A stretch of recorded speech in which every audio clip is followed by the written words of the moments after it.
Greetings, free thinkers. Welcome to the Hoggcast. How are you doing today? I hope you're doing fine. I certainly am. Okay, what do we have for you on today's episode? We have for you some tweets in regards to the unfortunate events in Boulder, Colorado, which just highlights how damaged the Twitterati are inside. I mean, their souls, how damaged these people really are. That they tried to make it all about immutable characteristics. Their narrative was, to begin with, the suspect was arrested without incident because he must therefore have been white.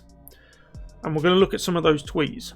When this was demonstrated not to be the case, he was actually from the Middle East. He was a Syrian refugee who came to the country many years ago with his parents when he was 3 years old. And when this was made known, the narrative then shifted. Tweets were deleted, though I've still got a lot of them. And the narrative changed from white man bad to gun owners, legal gun owners bad. He wasn't one. He was not one of those. So let's get into this video. We're going to look at some of these tweets and show you what's wrong with society. And let me tell you something. I think Twitter is destroying society. I think social media is a modern day ill, but that's a different story for a different video.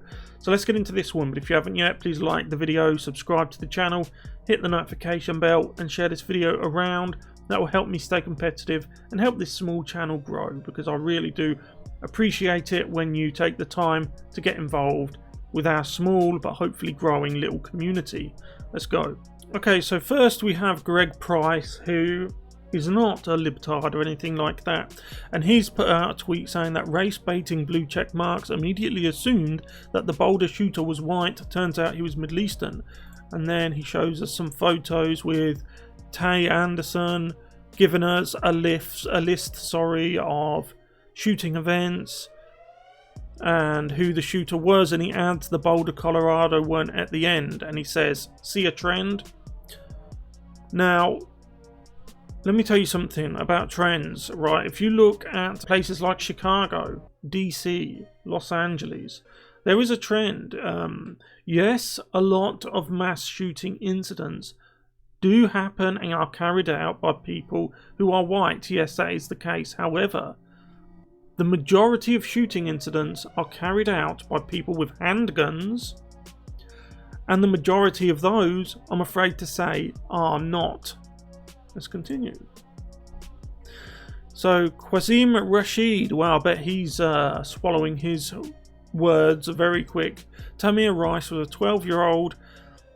Police shot him in 1.7 seconds and let him suffer for 4 minutes before he died. Colorado terrorist is a grown white man who ended 10 people, including a cop. Cops arrested him alive and helped him to a stretcher for immediate medical care. I bet he's swallowing that one, because Umar Rasheed, the shooter, is far closer to you than he is to me. So Robby Starbuck comes in with an excellent take. He says, "This is what identity politics does. Left-wing minds are trained to assume things based on their first look at a person." That's true. That's exactly what they do. The shooter, who we now know is named Ahmad Al Issa, ended up being a Middle Eastern Muslim who actually didn't like Trump at all. So we have here a whole host of tweets from a who's who of people on the left. This is like the Oscars of prominent leftists giving their take on events they actually knew nothing about. Dylan Park, a white man, walked into a grocery store in Boulder, ended 10 people and was apprehended by the police and walked out of the building completely unharmed. Dylan Park seems angry at that a suspect was actually arrested and the procedure went properly, right? He seems annoyed by that. Right down the road, police ended Elijah McClain whilst he apologised for not doing anything wrong. 2 different Americas. Elijah's last words were, "I'm an introvert, I'm just different, that's all." I'm so sorry, I don't have a gun. Now, I don't know anything about Elijah McCain's story, so I can't comment on that. I'll probably look it up later. But I'm just hazarding a guess, like with the Breonna Taylor situation. I'm just hazarding a guess that probably it didn't go the way Dylan Park is claiming it did. Alex Cole. Yet again, I mean, look, the phraseology they're using is all the same. It's literally like a hive mind. He's saying exactly the same thing as the guy before him.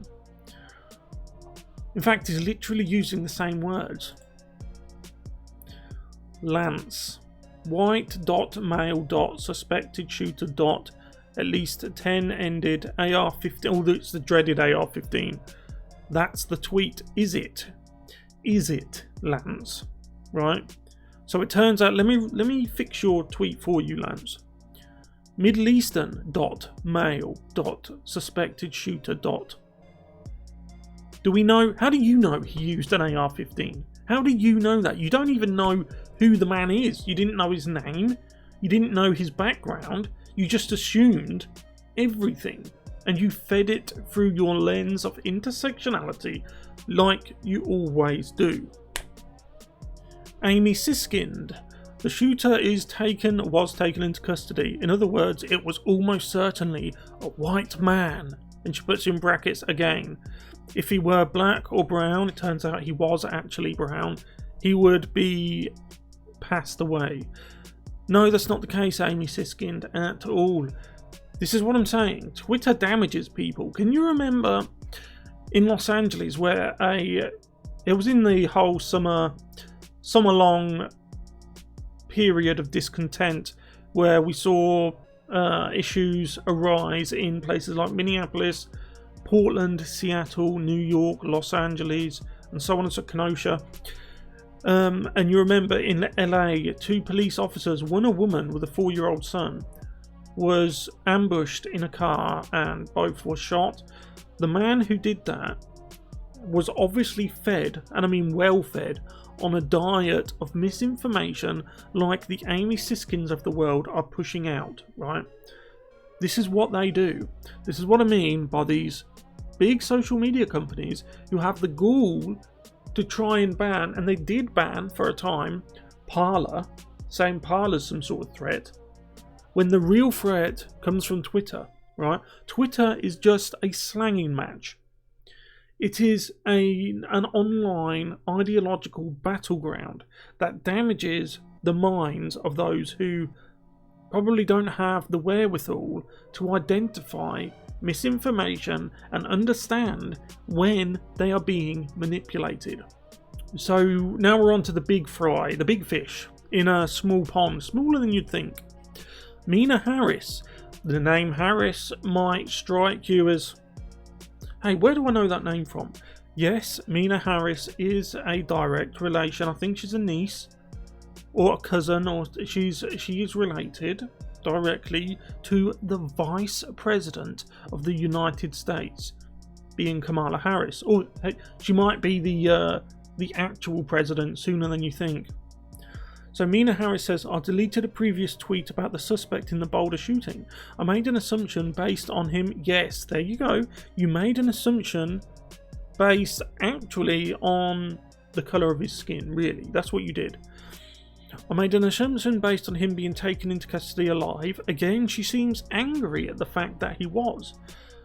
And the fact that the majority of mass firings in the United States are carried out by white men. The fact that this person is related to the Vice President of the United States and he was pushing blatant disinformation, trying to pit white against black like they always do, when they needn't have done this. They focused on the shooter instead of the victims. You notice that not long ago we had the Atlanta Spa incident. You notice then we focused on the victims. Even in the high profile cases like Breonna Taylor, George Floyd and so on, we focused on the victims. Here, you notice how they're focusing on the suspect, right? even after we knew who did it, they're focusing on the suspect because they don't want to breathe life into the victims who unfortunately lost their lives. In the Atlanta situation, we were told about the 6 of the 8 who unfortunately passed were Asian, and this is a terrible incident. What happened there? Of course it was. Nobody would wish that on anyone. But the two of the 8 victims were actually white, and they were forgotten about. Nobody cared about them, and that's worrying. The fact that we seem to be living in a postmodern society where we assign value to people based on their immutable characteristics is extremely worrying, and it is the polar opposite of the world Martin Luther King Jr. wanted. So I will do what the mainstream media and the Twitterati won't do, which is to breathe life into the unfortunate victims. Here they are, all 10 of them, different age ranges, different, man and woman, different walks of life, but all the same type of people, right? And this happened in a supermarket, so the Syrian shooter could have picked anyone from anywhere, any background, but he chose a particular type of individual. And these 10 people, you don't hear their names, you don't hear people say their name, there's no GoFundMes, there's nothing. On the contrary, all we get is the Twitterati trying to... I'm not sure if I mentioned, but yesterday I actually got into a bit of a heated debate on Twitter, of course, with a man who was all for all this. And then when it was discovered that the man who did it was a Syrian refugee, he's from Middle East, he was trying to convince me, he doubled down, he was trying to convince me that people from the Middle East are actually white. He was trying to convince me that Arabs are actually white. This is the 2 + 2 = 5 crowd. I'm sure if you pay attention to the culture war, you will know that the Twitterati and the radical left are trying to push this concept that 2 + 2 = 5. And it's the same thing now. They're telling us that anyone can be white if they dictate that it is so, right? And I had that argument and I had to just walk away in the end because I weren't getting anywhere with him, right? I just had to stop. Just log out of Twitter and go for a walk. And that's good advice to all of you, right? If you ever get caught up in the Twitterati storm, log out, go for a walk and clear your mind. Anyway, I'm going to leave it there. Those are the 10 people who unfortunately lost their life. The first one there, Denny Strong, was only a 20-year-old young man. Ricky Olds, a beautiful young lady, 25. And we had all the others going up to Lynn Murray, whose grandmother, and Jodie Waters' grandmother. Terrible. Even a police officer, Officer Eric Tully, he was, he gave the ultimate sacrifice in the line of duty, I think you can safely say. So I'll leave it there. Thank you very much for watching. If you haven't yet, please like the video, subscribe to the channel, hit the notification bell and share this video around. That'll help this small channel grow. I would love it if you could be a part of our community. I'll see you in the next one. Goodbye.